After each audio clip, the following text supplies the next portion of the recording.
హుజూరాబాద్ ఉప ఎన్నికలో అభ్యర్థులు ఖరారయ్యారు. హుజూరాబాద్ ఉప ఎన్నికలో మొత్తం 30 మంది పోటీలో నిలిచారు. నామినేషన్ల ఉపసంహరణ గడువు ముగియడంతో ఆర్డీఓ ఆ లిస్టును ఈరోజు ప్రజెంట్ చేశారు. అందులో రికగ్నైజ్డ్ నేషనల్ పార్టీస్ నుంచి ముగ్గురు అభ్యర్థులు పోటీలో ఉన్నారు. మొదటి స్థానంలో ఈటెల రాజేందర్, రెండవ స్థానంలో గెల్లు శ్రీనివాస్ యాదవ్, మూడవ స్థానంలో బల్మూరు వెంకట్ ముగ్గురు ఉంటారు. ఈటెల రాజేందర్ బీజేపీ నుంచి, గెల్లు శ్రీనివాస్ యాదవ్ టీఆర్ఎస్ నుంచి, వెంకట్ కాంగ్రెస్ నుంచి పోటీలో ఉండగా రిజిస్టర్డ్ పొలిటికల్ పార్టీస్ నుంచి కూడా కొంతమంది పోటీలో ఉన్నారు.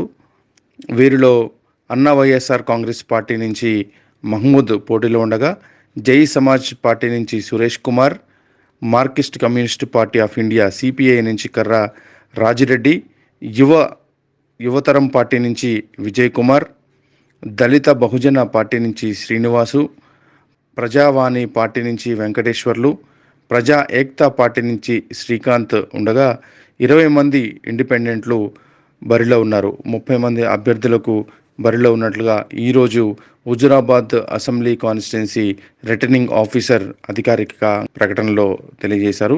మొదటి స్థానంలో మాత్రం బీజేపీ పార్టీ నుంచి పోటీ చేస్తున్న మాజీ మంత్రి ఈటెల రాజేందర్ బరిలో నిలిచారు.